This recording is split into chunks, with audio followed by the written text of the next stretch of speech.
1939년부터 1945년까지의 육상전쟁을 탱크로 정의하는 것은 과장이 아니다.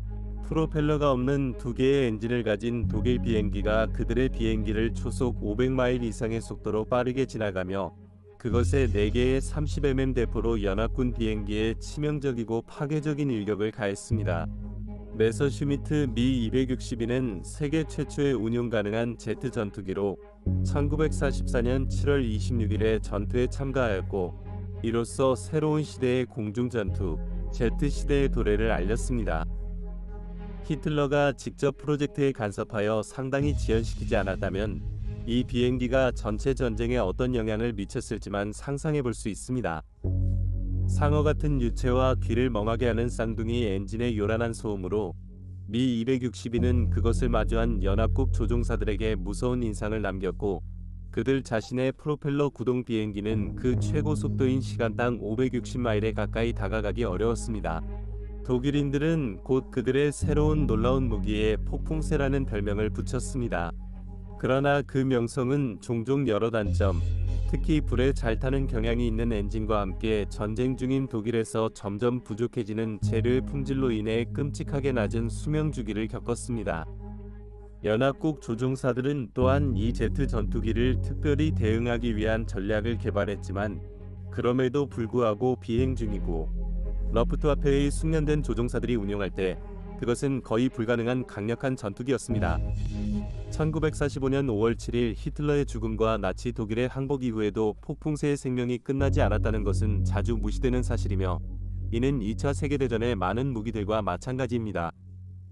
오늘의 에피소드에서는 전쟁 후기의 미-262의 생활과 초기 냉전 시대에 서로를 겨냥하면서 승리한 연합국에 어떤 영향을 미쳤는지 살펴볼 것입니다. 세계의 전쟁에 오신 것을 환영합니다.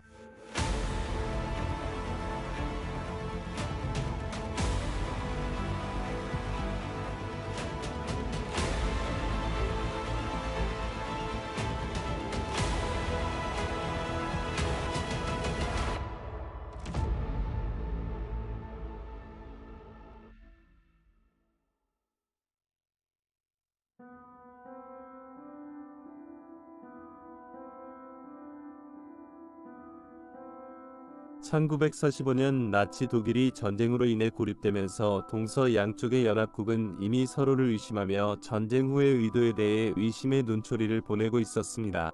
그들의 파시스트적이 이제 죽음의 고통에 휘말리자 그들은 히틀러의 많은 고급 놀라운 무기를 탐내었고 그의 과학자들이 생산해낸 것을 희망하며 자신들의 군사 능력을 향상시키고 모스크바나 워싱턴의 반대편이 같은 일을 하는 것을 막기를 바랐습니다. 이 전쟁의 전리품을 향한 경쟁 중에서 가장 주목할 만한 것은 전쟁이 끝나기도 전에 연합군 조종사들을 놀라게 하고 공포에 떨게 한 미-262Z 전투기였습니다. 서부 연합군은 엄청난 메서슈미트 시험 조종사 한스페이가 1945년 3월 31일에 연합군이 통제하는 프랑크푸르트에 착륙한 후 연합군에게 항복했을 때 완전히 조립되고 비행 가능한 미-262A1이 그들의 손에 바로 전달되면서 정보 수집에 큰 성공을 거뒀습니다. 페이는 보복을 두려워해 부모님을 위해 일찍 항복하지 않았지만 고향이 연합군의 손에 넘어갔다는 소식을 듣고 자신감을 얻어 앞으로 나아갔습니다. 그들에게 위험이 없을 때입니다.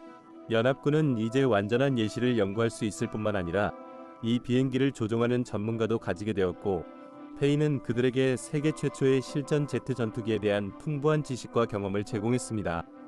시리얼 번호 WNR111111인 페이지 262는 주의 깊게 대서양을 건너 미국으로 운송되어 오하이오주 데이턴의 라이트필드에서 테스트를 받았습니다.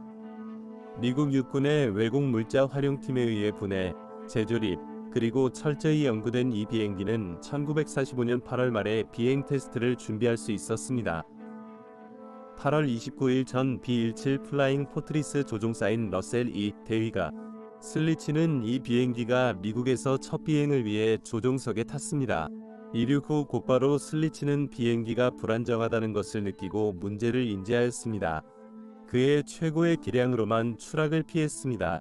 그럼에도 불구하고 그는 사고 없이 첫 비행을 안전하게 완료했고 착륙 후에 불안정의 원인이 비행기에 총이 설치되지 않았고 또한 설계 시 비행기의 코 부분에 무게를 맞추기 위해 설치된 520파운드의 대형 무게를 보상하기 위한 추가 무게도 없었다는 사실로 추적되었습니다.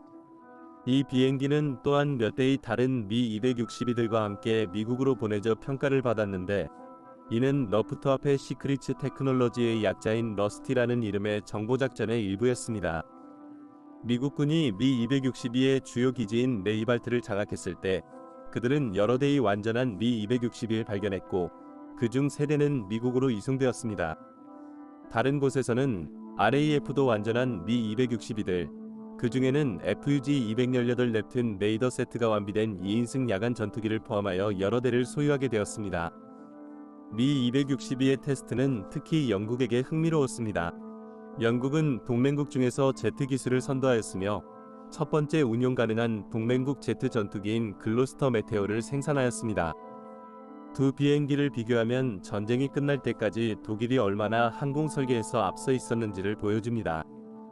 미 262는 브리티시 제트의 4개의 20mm 총에 비해 4개의 30mm 대포로 더 무거운 펀치를 가하며 더 빠르게 비행했습니다. 미 262 테스트는 그것의 속도 우위에 대한 칭찬에도 불구하고 고속에서는 생각보다 불편함을 밝혔습니다. 테스트는 점호 엔진의 극단적으로 짧은 수명, 가장 큰 약점을 확인하였습니다. 비행기가 단지 20번의 비행에서만 5번의 엔진 교체를 해야 했습니다. 미국의 조종사들은 또한 조종석이 좁아서 어깨 너머로 꼬리를 따라오는 비행기를 볼 수 없어서 공중전에서는 치명적인 상황이 될 수 있었습니다. 그럼에도 불구하고 전쟁이 끝날 때 동맹국이 배치한 것과 비교하면 그것은 여전히 그 시기에 상당히 진보된 것이었고, 미 262와 다른 독일 제트기에 사용된 많은 설계 논문이 여러 동맹국 제트기에 적용되었습니다. 전쟁 이후 이는 영국과 미국의 항공기 회사의 기술 발전을 돕게 되었습니다. 그러나 나치 초급 전투기의 그림자가 소비에트 연방에서 개발 중인 항공기에 반대 효과를 보이는 것으로 보였습니다. 소비에트 연방의 지도자 스탈린은 전쟁 직후 서부에서 생산되는 새로운 제트 전투기에 대한 대응을 요구하고 이 작업을 자신의 설계국에 맡겼습니다. 그들이 스탈린의 잔혹한 보복을 받지 않으려면 성공이 필요했습니다. 드문 일이 아니었습니다. 설계국들이 스탈린에 의해 조심스럽게 속삭여 경쟁자를 약화시키려는 것은 흔한 일이 아니었습니다.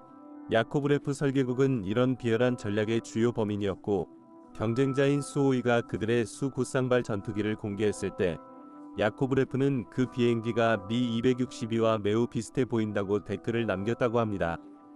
빨간 공군에서 파시스트의 디자인을 사용하는 것은 스탈린에게 완전히 불쾌했고, 그는 즉시 수9가 개선된 수1 버전을 취소했습니다. 미 262와의 유사성이 눈에 띄지만 수9은 역설계된 점호 엔진으로 장착되었고, 수5의 항공기는 비교적으로 상당히 다른 기계였으며 전쟁이 끝난 이후 개발된 여러 혁신적인 기술을 활용했습니다. 한편 야코브레프는 레드 에어포스에 야크 15를 제공했는데, 이는 단순히 전쟁 시기에 야크 3 피스톤 엔진 전투기의 코끝에 제트 엔진을 장착한 것뿐만 아니라 해당 제트 엔진은 다시 한번 미 262에서 역설계된 점호 연공사였습니다. 미국으로 돌아가서 미 262 테스트는 단기간에 이루어졌습니다. 1940년대 3분기에는 262의 성능과 기술을 맞추거나 뛰어넘는 새로운 제트 전투기들이 서쪽에서 생산되었습니다. 전쟁이 끝난 후 단 몇 개월 만에 1945년 11월 7일 업그레이드된 글로스터 메테오가 속도를 달성했습니다. 시간당 606마일로 262보다 40마일 더 빠르게 이동했습니다. 그리고 1946년 8월 20일 라이트필드에서 테스트 중인 미 262 중 하나가 비행 중 엔진 화재로 인해 추락했지만 다행히도 시험 비행사 월터 J. 중위는 맥코리 주니어는 땅에 닿기 전에 안전하게 탈출했습니다. 262S 중 한 대가 엔진 고장으로 비행을 중단하자 파일럿들 생명을 위험에 빠뜨리며 프로그램을 계속하는 것이 가치가 없다고 결정되었습니다.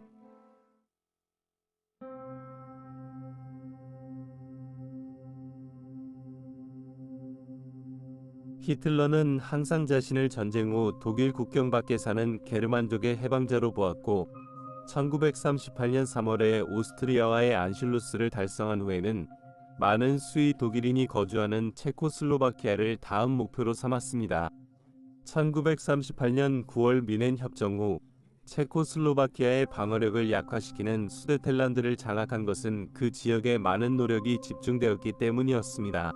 따라서 헝가리와 폴란드는 비슷한 움직임을 보이며 1939년에 나치 독일에 완전히 점령당했을 때 준비가 미흡했습니다. 독일의 보상 중 하나로 체코슬로바키아를 점령한 것은 항공기 회사인 아비아의 제조 시설이었습니다. 미국, 영국, 독일 제조업체와 같은 명성을 공유하지 않았지만 아비아는 전쟁 사이에 몇 년 동안 몇몇 우수한 항공기를 생산했고 그중 일부는 아비아 B534와 같은 것들이 러프트와페의 두 번째 역할, 즉 훈련용으로 사용되었습니다.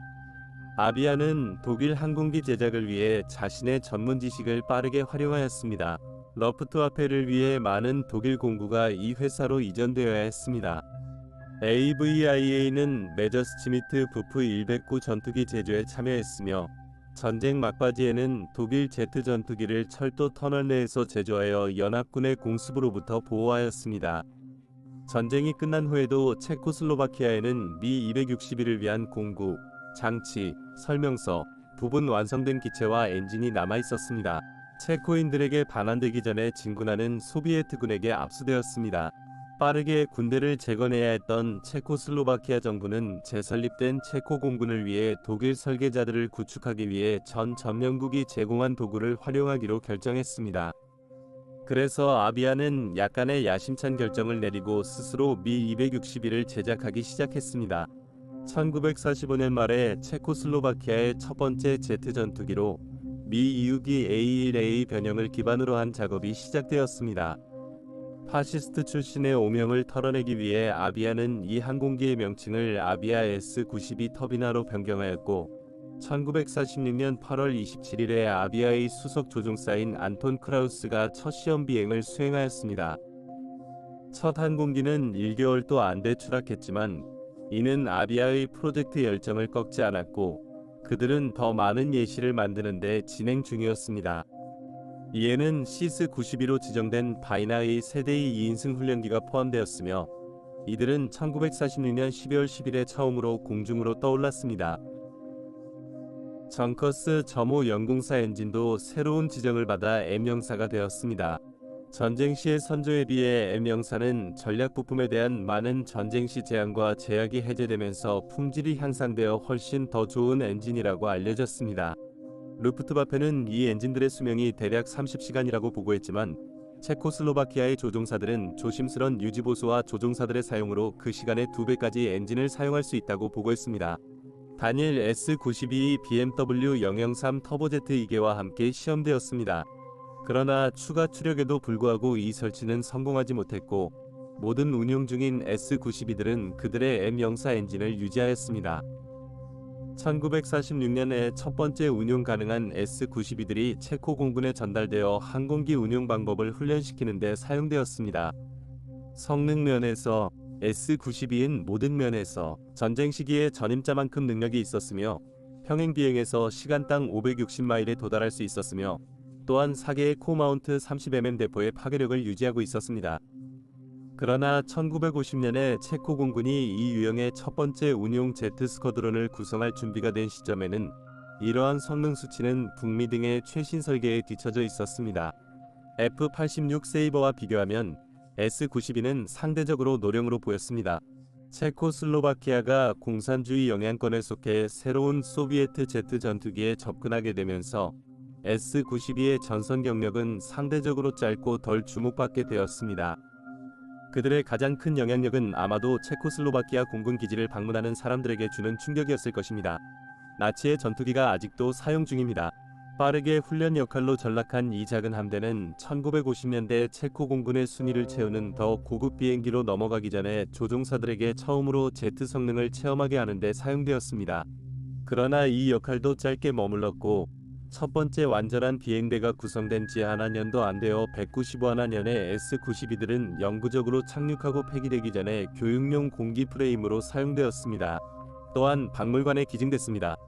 단지 7대의 S-92과 3대의 CS-92 훈련기만이 완성되어 비행하였고 오늘날 박물관에는 각각 한 대씩이 남아있어 이 흥미롭지만 무시당한 미-262 이야기의 한 장을 살려주고 있습니다.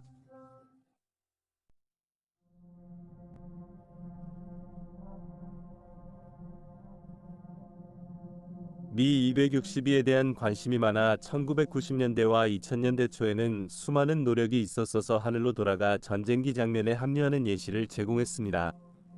이는 가능한 공기 프레임의 수가 얼마나 제한적인지를 고려하면 매우 어려운 작업이었습니다. 부프 백아웃 같은 일반적인 항공기보다 복원이 어려운 점호 연공사 엔진 운용 문제로 미 262가 다시 비행하려면 큰 비용을 지불해야 합니다.